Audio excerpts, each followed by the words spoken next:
بسم الله الرحمن الرحيم الحمد لله رب العالمين والصلاة والسلام على أشرف الأنبياء والمرسلين حبيب إله العالمين أبي القاسم المصطفى محمد اللهم صل على محمد وعلى آل بيته الطيبين الطاهرين المعصومين المنتجبين. أعوذ بالله من الشيطان الرجيم. بسم الله الرحمن الرحيم. إن الله مع الذين اتقوا والذين هم محسنون.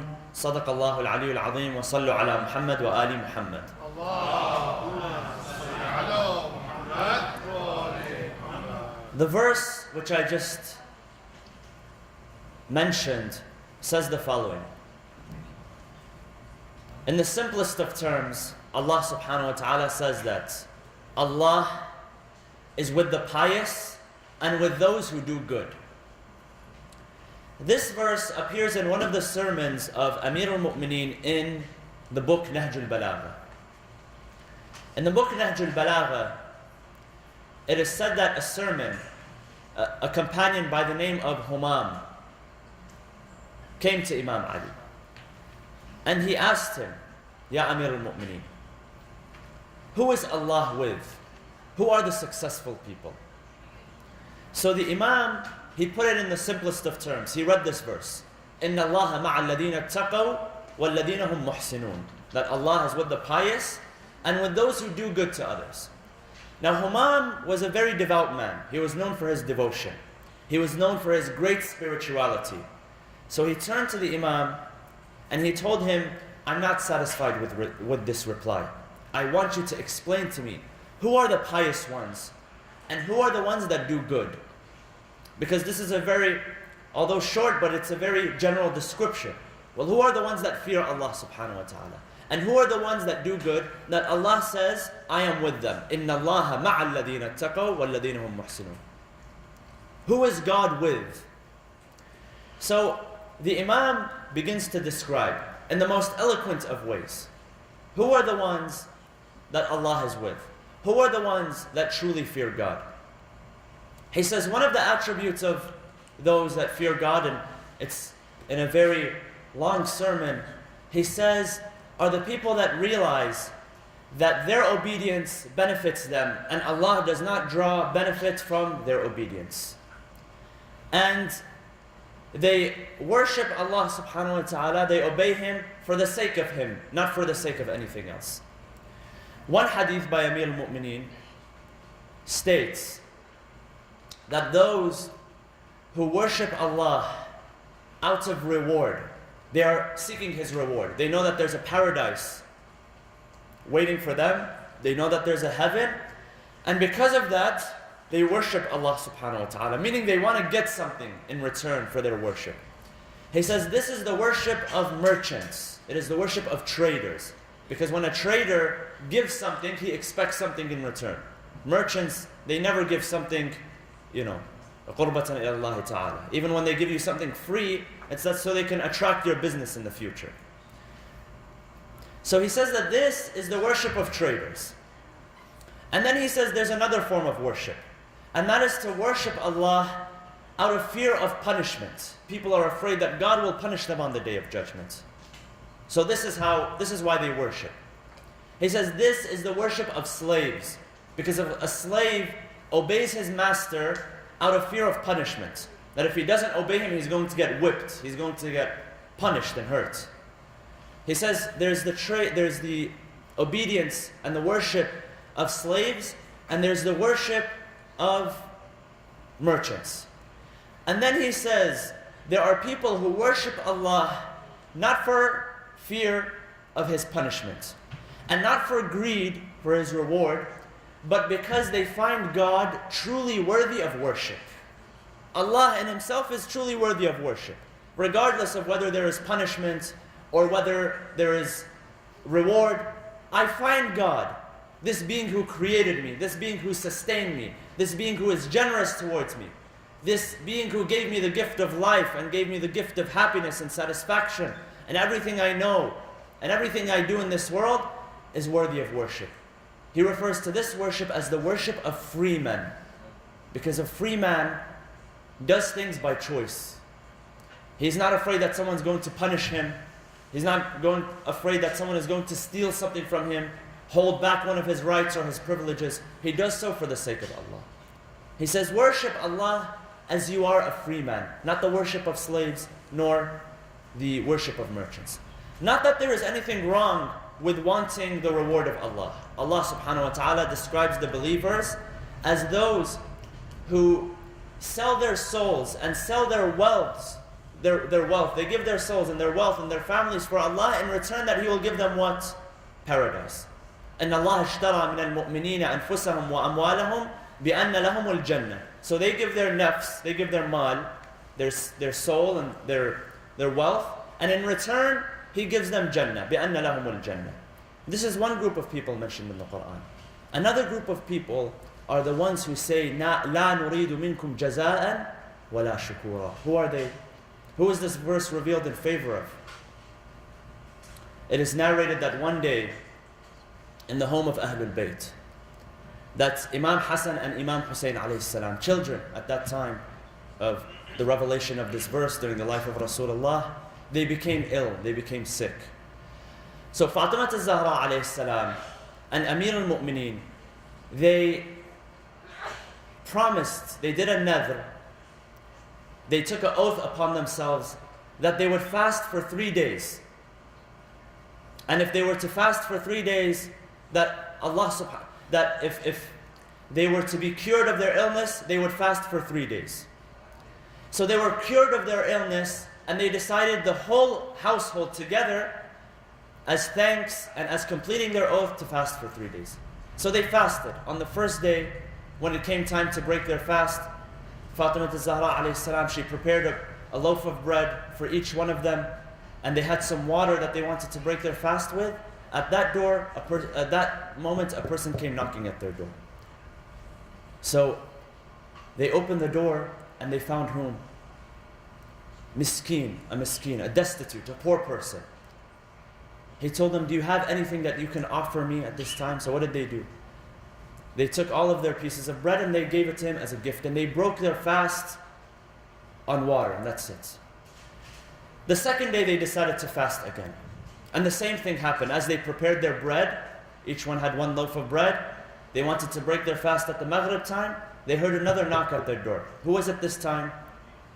An orphan, a yatim, asking them the same thing, that I have nothing, I have no one to sustain me, I have no one to take care of me.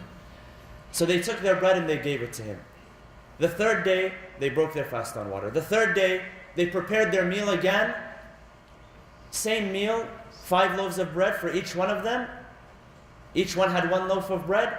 At the time of iftar, and this has already been 3 days that they haven't broken their fast on solid food, only on water. They heard another knock at their door.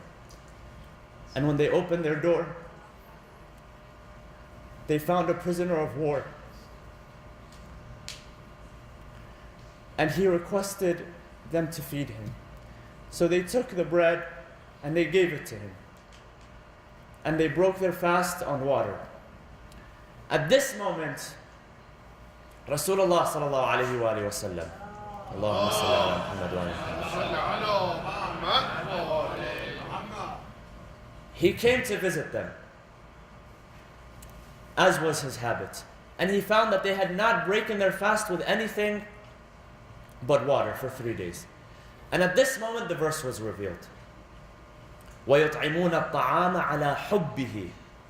They give the food, they feed for what? عَلَى حُبِّهِ, out of his love, not out of his reward or fear for his punishment. مِسْكِينًا وَيَتِيمًا وَأَسِيرًا. A destitute, an orphan, and a prisoner of war. إِنَّمَا نُطْعِمُكُمْ لِوَجْهِ اللَّهِ. We give you only for the sake of Allah. لا نريد منكم جزاء ولا شكورا. We don't want thanks. We don't want any reward. We don't want the reward. We did not give so that Allah subhanahu wa ta'ala replaces. We do not give so that Allah subhanahu wa ta'ala does not punish us. We do it out of the love of Allah subhanahu wa ta'ala. Because He is worthy of worshipping. Because He is worthy of honoring by doing good for people. So this is one attribute that the Imam says to Humam. When Humam asks him, who are the ones that have piety? Who are the ones that Allah says about them? إِنَّ الَّذِينَ اتَّقَوْا إِنَّ اللَّهَ مَعَ الَّذِينَ اتَّقَوْا وَالَّذِينَ هُمْ مُحْسِنُونَ.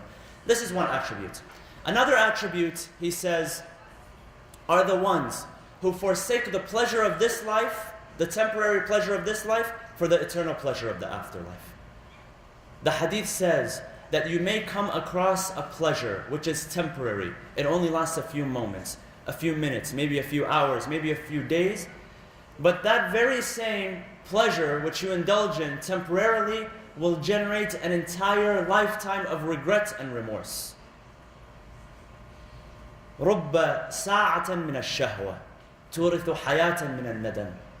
It is only one moment of pleasure, but it will generate an entire life of regret and remorse. Blessed is the one who gives up a temporary pleasure for an eternal pleasure and eternal satisfaction. This is another attribute. A third attribute, he says, that these people, their lips do not stop reciting the verses of the Quran. And when they recite the verses of the Quran, he says the following. He says, the ears of their hearts, not their ears, the ears of their hearts listen to the Quran. And when they read a verse of punishment, speaking of the hellfire, they can hear the screams and the shriek of the hellfire. And when they read a verse of the bounties of Allah, they feel the bounties. They feel as if now they are in paradise. In letter number 45 to Uthman bin Hunayf, which we mentioned during Laylatul Qadr, he says that these people whom I want you to be like, Ya Uthman, they are the ones who their bodies are here on this world, but their spirits are somewhere else. Their soul, their mind, all of that is with Allah, thinking of the Day of Judgment. When they read about the punishments, they can hear the shrieking of the hellfire. When they read about the paradise, they can experience its blessings. They're on this earth, but they have reached such a state of yaqeen, certainty, that they know what is evil and what is good, because they can feel the consequences. In this life, many of us, we don't know what the consequences is. We don't have any idea what the consequences are. And that's why we continue disobeying Allah subhanahu wa ta'ala. So these are three attributes. The sermon in itself is very long. We won't go into the whole thing. But it is delivered in such an eloquent way, such a convincing way, such a powerful way, that the narrator says that at the end, Humam, out of hearing these words, he passed out, he went unconscious, and he never woke up again. He passed away. He passed away by hearing the words of his master, Amir al-Mu'mineen. And then Amir al-Mu'mineen turned to the others who were there. He says, this is what happens to the men of God when they hear the words of Allah subhanahu wa ta'ala, when they hear true admonishment, is that they are affected to this degree and to this level. Another companion turns to him and he tells him that, Ya Ali, you said these words and this man died because of your words, then how come these words which you are saying don't have the same effect on you? So he turns to him, he says, Wayhak. He says, never repeat this word again. For every person has a prescribed time that Allah subhanahu wa ta'ala will take his life away from him. And this man later became one of the Khawarij. See, they were his followers, but they had a twisted understanding. It's not that they hated the Quran. It's not that they hated the prayer. It's not that they hated fasting, that they disbelieved in Allah. It's because they had a twisted logic. It caused them to go extreme. And that's why today you see people who, you know, they may come from a good family, a good school of thought. They've studied here and they've studied there. But because of their twisted mentality, they become extreme. It pushes them to the extreme. Not because they don't believe. When you see them, you know, their words are all from the Quran and all from the Hadith. When you see their appearance, they look like any other scholar. They look like any other believer. When you sit amongst them, you feel like you're sitting amongst any other believer. But because they have a twisted logic, it has caused them to go extreme. So the Imam says that this is what happens when these type of people, they hear our words. Yesterday and the day before, and beginning from midweek, we mentioned the companions of Amir al-Mu'mineen, the close companions of Amir al-Mu'mineen. So we began by mentioning Abu Dhar al-Ghifari and Salman al-Muhammadi And yesterday we mentioned a little bit about Ammar ibn Yasir. One of the companions of Amir al-Mu'mineen, in which he praises in his sermons like these, was a man by the name of Khuzayma bin Thabit. Khuzayma bin Thabit earned the title Dhu Shahadatain, the Man of Two Testimonies. And this was bestowed upon him by Rasulullah himself. Khuzayma bin Thabit was one of the Ansar, one of the helpers, one of those who supported the migration of Rasulullah from Mecca to Yathrib, to Medina. Narrations say that he was a monotheist. And that in Medina, because even in Medina there were people who worshipped idols. It wasn't only Mecca. There were a few idol worshippers in Medina. That him and one of his companions would go around and they would destroy the idols because they were monotheists. And they were among the people who came to the Prophet during his final years in Mecca, and they supported his decision to migrate from Mecca to Medina. One of the great Ansar. And when the Prophet entered Mecca after many years, during the conquest of Mecca after many years, the flag of the Ansar was in his hand, the standard of the Ansar. So he was one of the leaders of the Ansar. And he was a good man in himself. Now, why did he earn the nickname Dhu Shahadatain, the Man of Two Testimonies? Dhu Shahadatain, the Man of Two Testimonies.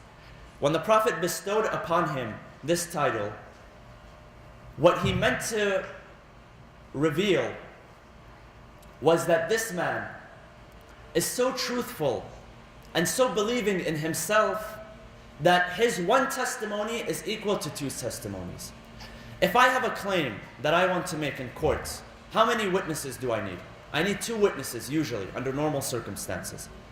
The Prophet said about this man, if this man, Khuzayma bin Thabit, testifies in favor of anyone, that's it. You don't need another testimony. He is so truthful that one testimony is equal to 2 testimonies. Now, how did this happen? It is said that one day Rasulullah purchased a horse from a man. After this purchase was done, after the end of the transaction, this man conflicted with Rasulullah. So a conflict took place as to the ownership of the horse. Who does it belong to? Now, since there were no witnesses, they called upon people. Khuzayma bin Thabit came and he said, I testify in favor of Rasulullah, that it belongs to him. Rasulullah turns to Khuzayma, he says, but you weren't there when the purchase took place. How do you testify? He says, Ya Rasulullah, I may not have been there, but I know that you are a truthful person and it is impossible for you to lie. The Quran tells the believers, مَا أَتَاكُمُ الرَّسُولُ فَخُذُوهُ وَمَا نَهَاكُمْ عَنْهُ فَانْتَهُ. If the Prophet gives you something, take it. And do not repel it. Do not abandon his commands. That which he brings is the truth. In other verses, Allah subhanahu wa ta'ala says, وَمَا هُوَ بِقَوْلِ شَاعِرٍ. What he brings is not the saying of a poet. وَمَا هُوَ بِقَوْلِ كَاهِنٍ. What he says is not the saying of a magician. مَا يَنطِقُ عَنِ الْهَوَىٰ إِنْ هُوَ إِلَّا وَحْيٌ يُوحَىٰ. Everything that he says is revelation from Allah subhanahu wa ta'ala. Nothing can come from himself. Nothing can come from the shaitan. And the Prophet is truthful. The Prophet is merciful. He cannot lie. He cannot tell a lie. He cannot tell deceit. He says, I am sure of this. I have reached a level of certainty that if you said anything, I would believe it. He says, then since you hold this attribute, then your testimony is worth 2 testimonies. Since, not because, he came from a certain background or anything. The Prophet said that since you have reached that level of yaqeen, you have that yaqeen in me, then your testimony is worth 2 testimonies. So it was his certainty in the words of Rasulullah that gave him this privilege, that his one testimony was equal to 2 testimonies. Now, why was it important that his one testimony was equal to 2 testimonies? The Prophet wanted to show that this man was truthful, that if this man testifies to anything, accept his testimony. This man was one of the companions of Amir al-Mu'mineen. And when he passed away during the Battle of Siffin, the Imam wept for him. As I mentioned yesterday, when he was speaking to the people, a few weeks or a few days before his murder, his martyrdom, the Imam spoke of his companions highly. He said, "Where are they now? Where is Ammar? Where is Khuzayma bin Thabit? Where are these men who were side by side with me, whom now I have lost?" So this man was side by side with Amir al-Mu'mineen, and he always supported him. It is said that one day, he came out, Amir al-Mu'mineen, and this was during the days of the initial conflict which took place after the martyrdom of Rasulullah. And he turns to the people, he says, "Which one of you testifies that you heard Rasulullah say, 'Man kuntu mawla, fahada aliyun mawla'?" Which one of you? So a group of them were there, not all of them. One of them was Abu Ayyub al-Ansari. He says, Ana ya Ali. I heard Rasulullah say that whoever I am his master, then Ali is also his master. And Abu Ayyub al-Ansari is a great companion, one of the greatest. Qais ibn Sa'ad bin Ubadah also testified. He said, "Ya Ali, I also heard this from Rasulullah." Khuzayma bin Thabit, he also said, "Me, Ya Amir al-Mu'mineen, I also heard this from Rasulullah." And one more companion. Then Imam Ali alayhi salam, he turns to other companions who stayed quiet during the conflict. There were many companions, they stayed quiet during the conflict. We said, we won't argue with these people, we won't support this and we won't support that. We'll stay in the middle. The Imam criticizes these people later on. So he turns to them. One of them, his name is Al-Bara ibn Azib, and the other is Anas ibn Malik. And he tells them that, "Did you not hear Rasulullah say this? These men are testifying that they heard Rasulullah. Did you not hear?" Of course, they were among the people that heard. They stayed quiet. They said, "We didn't." So the Imam, he performed a dua. He performed a supplication. He said that for those who heard it and did not testify to my favor, then may Allah punish them. One of these men became blind, the other had leprosy. And anytime they were asked about their disease, one of them, when he was asked about his leprosy, he would say, "Hadihi da'watul abdus salih." He says, this was the prayer of Al-Abdus Salih, Amir al-Mu'mineen, the good man. It's because I covered his testimony, I decided not to reveal it in front of people, and this was my punishment. So Khuzayma bin Thabit, the man who Rasulullah refers to as Dhu Shahadatain, the man of two testimonies, because his testimony was so valuable, he testifies in favor of Amir al-Mu'mineen. And he witnesses the battles of Amir al-Mu'mineen. However, during the battle of Jamal, he did not fight. And during the battle of Siffin, he did not fight until he saw Ammar ibn Yasir was killed. Why did he not fight? This tells us something. When we speak about the conflicts that took place, it wasn't really black and white. There were a lot of gray areas. A lot of people were confused. A lot of people were completely ignorant as to what was happening. A man like Khuzayma bin Thabit, imagine, his testimony is worth two testimonies. The Prophet trusted him. Amir al-Mu'mineen trusted him, yet he did not unsheath his sword during the battle of Jamal, because until that point he was not sure of what to do.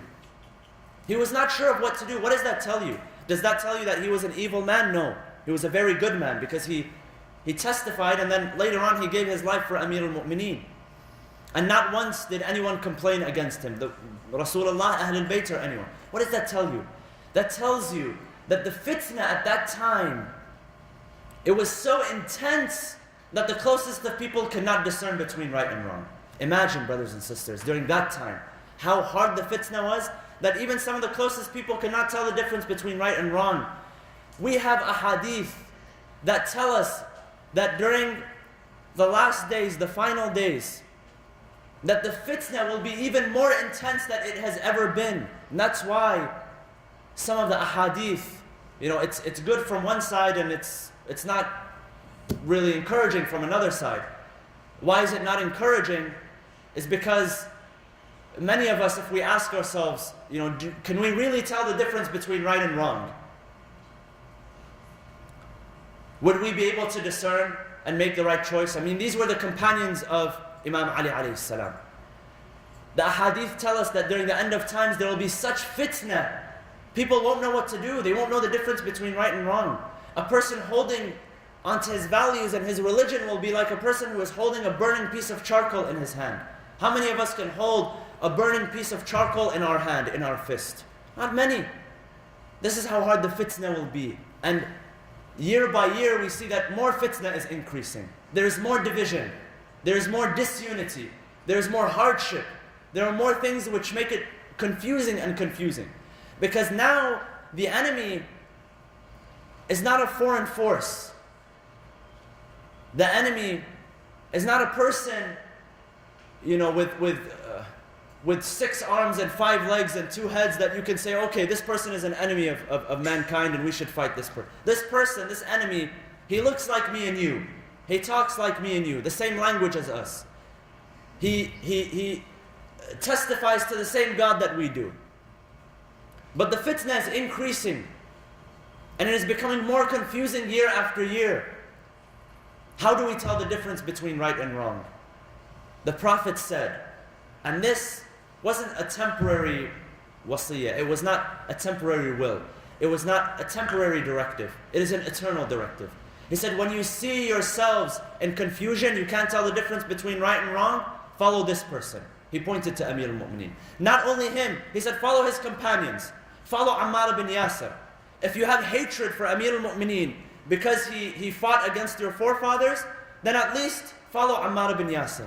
And that's why when Khuzayma bin Thabit, during the battle of Siffin, I mentioned yesterday, when he saw that Ammar bin Yasir fell in battle, that's it. He knew that he should go out and fight. Because it became clear to him. Not that he had anything against Amir al-Mu'mineen. No. But like I said, some people were confused. The fitna which happened during the time of the 3rd Khalifa and what happened after that, it left people dazed and confused. They didn't know what to do. Even the companions, they did not know what to do. So when he saw Ammar bin Yasir fall in the battlefield, and when he remembered that Rasulullah said that, oh Ammar, the people that will kill you are a rebellious group, he knew that it was his responsibility to fight against this rebellious group. And that's when he went out into the battlefield, Khuzayma bin Thabit, this very great man, and he fought until he was killed. Unfortunately, him, Ammar bin Yasir, Uwais al-Qarani, these great companions gave their life defending Amir al-Mu'mineen alayhi salam. These are the men that the Imam himself mentions in his sermons. The men that the Imam himself used to long for. The men that the Imam himself used to weep for. These are the people that we should try to emulate. These are the people that we should invest some time in learning about their lifestyle. Invest some time in learning about their dedication. If there's anything that we can learn is their dedication to their Imam. And the Imam tells us exactly who they were. They were men who never abandoned the Quran. They were men who never abandoned the night prayers. They were men who thought about the punishments before the evil. And they thought about the reward while they were doing the good. They felt the reward and they felt the punishment. Their bodies were here, but their souls, their hearts and minds were in a different place. These are the men that we should strive to achieve their status.